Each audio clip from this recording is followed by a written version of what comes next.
Okay, I'm going to give you a quick tip on the Kia Sorento passenger side CV axle.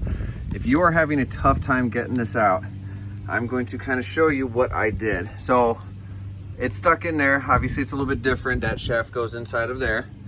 Now pull your strut out of the way a little bit, just with a little ratchet strap all the way to the back wheel.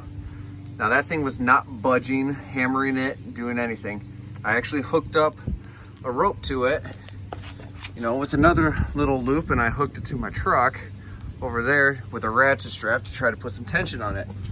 That still did not work. So here is what finally worked. On this shaft right here, I figured it was probably rusty. Right here, drill a little hole at an angle. So let's see if this is straight on right here, this hole is kind of at this angle right here. You don't want to drill straight in, you're just going to hit shaft on that. Drill a hole at an angle, and then what I did was I was able to actually get some PB blaster stuff. That hose fits right inside of there.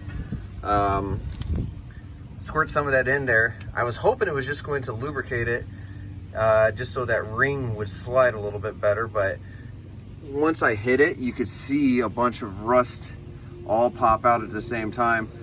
Believe it or not, as soon as I did that, a couple hits with the hammer and that thing came out just fine. So if you are having a hard time with this side, I did not find it anywhere on YouTube when I was working on this, and it was horrible. Give that a shot.